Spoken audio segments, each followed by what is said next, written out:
तो साथियों, जय भोलेनाथ। सावन में भोले बाबा की जय हो।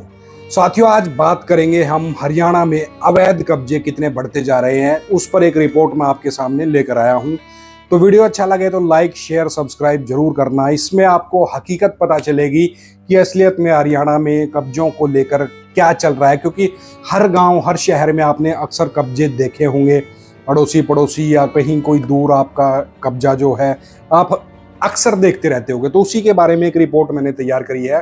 तो पूरी रिपोर्ट पूरा वीडियो देखिएगा, आपको असली आंकड़ों का पता चलेगा। तो चलिए वीडियो की शुरुआत करते हैं। और जो साथी नए हैं, कृपया हमारे चैनल को सब्सक्राइब जरूर कर लें।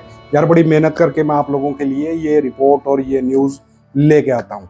तो चलिए वीडियो की शुरुआत करते हैं। साथियों, क्या आपने कभी सोचा है कि जिस सरकारी जमीन पर कल को कोई शानदार पार्क, बच्चों के लिए स्कूल या कोई जरूरी अस्पताल बन सकता था, उस पर आज किसी ने अपना पक्का मकान या दुकान ठोक रखी है, वहां पर उसे बना रखा है और उसका यूज भी कर रहा है। ये कोई दूर की बात नहीं है, बल्कि हमारे अपने हरियाणा की एक कड़वी सच्चाई है। सरकारी संपत्तियों पर अवैध कब्जे ये सिर्फ कागजों का खेल नहीं, बल्कि हजारों करोड़ रुपए का नुकसान है और करोड़ों लोगों के हक पर डाका डाला जा रहा है।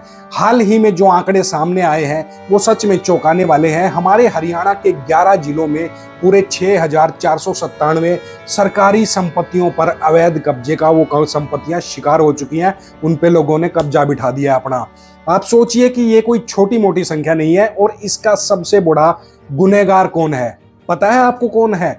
खुद हमारे राजस्व विभाग के अधिकारी। जी हाँ, उनकी लापरवाही, उनकी ढिलाई और शायद कुछ मामलों में उनकी सीधी मिलीभगत ने इन कब्जों को इतना बड़ा बना दिया है कि अब उन्हें हटाना पहाड़ खोदने जैसा मुश्किल काम हो गया है। बिल्कुल सच्चाई है ये, क्योंकि जब समय रहते इन्हें कोर्ट में घसीटा ही नहीं गया तो कब्जाधारियों को लगा कि भाई ये जमीन तो हमारी है, उन्होंने कब्जा कर रखा था, उनको तो लगना ही था ये बात। लेकिन ये कहानी सिर्फ राजस्व विभाग तक सीमित नहीं है। ये तो बस टिप ऑफ द आइसबर्ग है। असल में ये समस्या 24 दूसरे सरकारी विभागों और बोर्डों की जमीन को भी निगल चुकी है। स्कूलों की जमीन, अस्पतालों की जगह, नहरों के किनारे, पार्कों की जगह, सब जगह अतिक्रमण का जाल बिछा हुआ है। ग्रामीण इलाकों में तो सरकारी स्कूलों की बेशकीमती जमीनें भी बिल्कुल नहीं बच पाई हैं। उन पर भी लोगों ने डेरा जमा लिया है। ये दिखाता है कि ये कोई इक्का दुक्का मामला नहीं है, बल्कि ये सिस्टमैटिक इशू है जो पूरे प्रशासन तंत्र के ढांचे में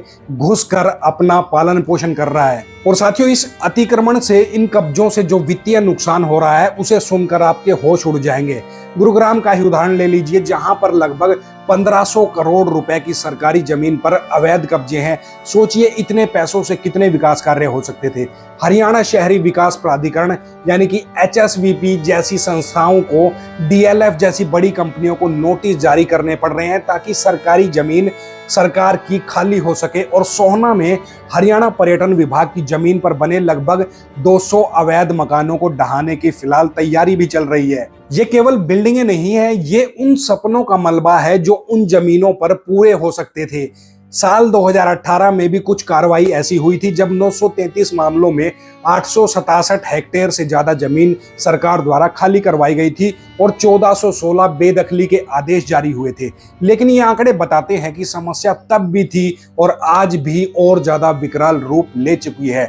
ये दर्शाता है कि जो प्रयास हुए हैं वो शायद उतने असरदार नहीं थे या फिर उनमें निरंतरता नहीं थी। एक और बड़ी वजह जो इस समस्या को और ज्यादा बढ़ा रही है वो है सरकारी विभागों के बीच इंटीग्रेटेड डाटा सिस्टम की कमी। सोचिए, राजस्व विभाग को बाकी 24 विभागों से अलग अलग पूछना पड़ रहा है कि भाई तुम्हारी कितनी जमीन पर कब्जा हो गया है, वो आप हमें बताओ।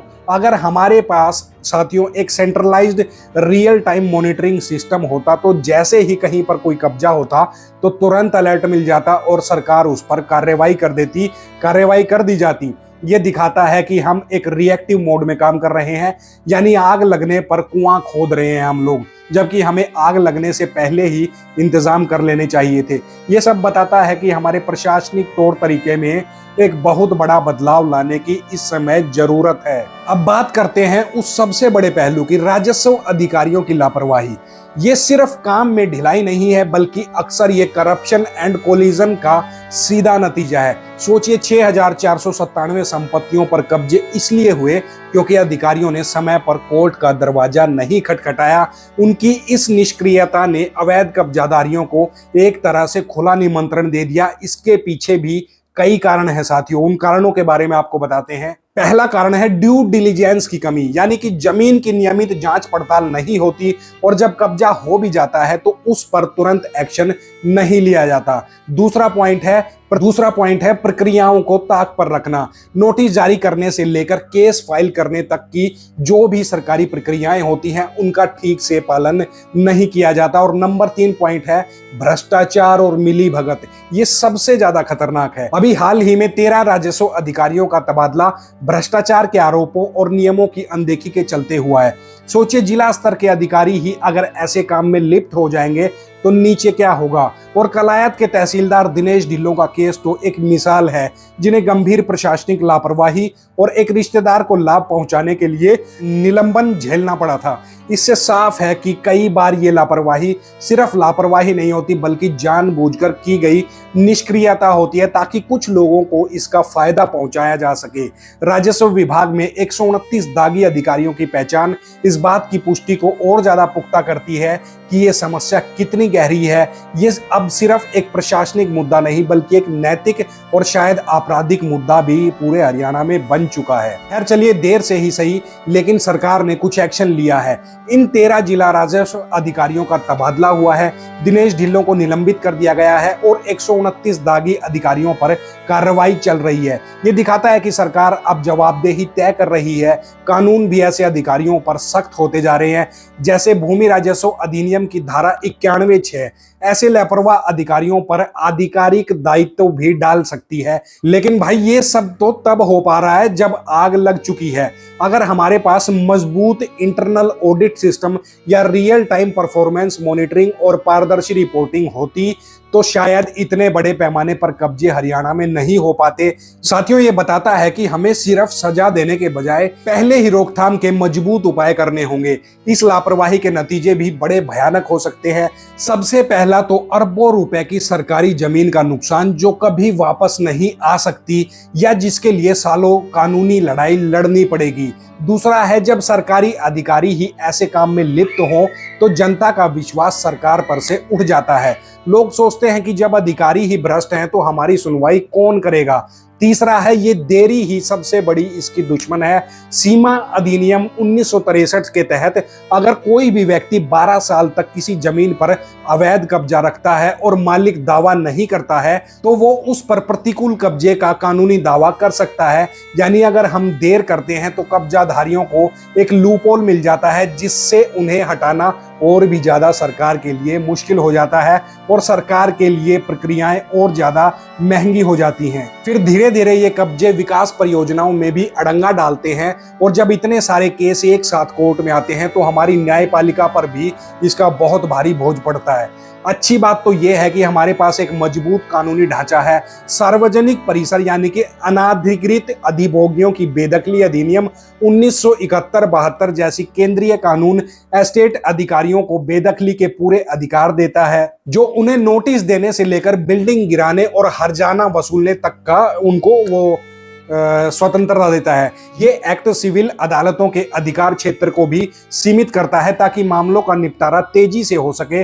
इसके अलावा भारतीय दंड संहिता यानी कि आईपीसी और दंड प्रक्रिया संहिता सीआरपीसी की धाराएं भी धोखाधड़ी या आपराधिक अत्याचार जैसे मामलों से निपट सकती हैं। राजस्व अधिकारियों के पास भी अपनी शक्तियां हैं, जैसे जुर्माना लगाना या पुलिस की मदद से कब्जा हटवाना। हरियाणा सरकार ने इस समस्या से निपटने के लिए एक दोहरी रणनीति यानी कि ड्यूल स्ट्रेटेजी अपनाई है।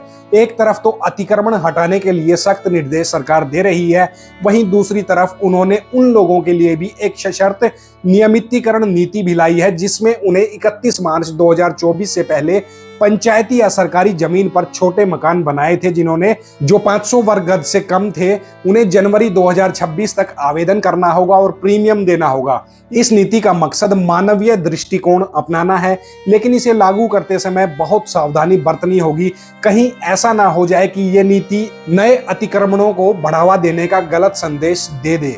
सरकार को इस दोहरी नीति में एक साफ संतुलन बनाए रखना होगा ताकि ये स्पष्ट रहे कि नए या बड़े कब्जों पर कोई रियायत नहीं मिलेगी। और आखिर में इस समस्या का स्थायी समाधान केवल कानूनी कार्रवाई या अधिकारों पर कार्रवाई से नहीं होगा। इसके लिए एक holistic and long term approach की जरूरत है। हमें आधुनिक तकनीक जैसे ड्रोन और जीआईएस का इस्तेमाल करके अपनी जमीनों की लगातार निगरानी करनी होगी। एक केंद्रीकृत और वास्तविक समय भूमि रिकॉर्ड प्रबंधन प्रणाली बनानी होगी, जहां पर हर इंच जमीन का हिसाब हो। राजस्व अधिकारियों की जवाबदेही तय करनी होगी, उन्हें ट्रेनिंग देनी होगी और जो दोषी पाए जाएं उन पर बिना किसी ढिलाई के सख्त कार्रवाई करनी होगी।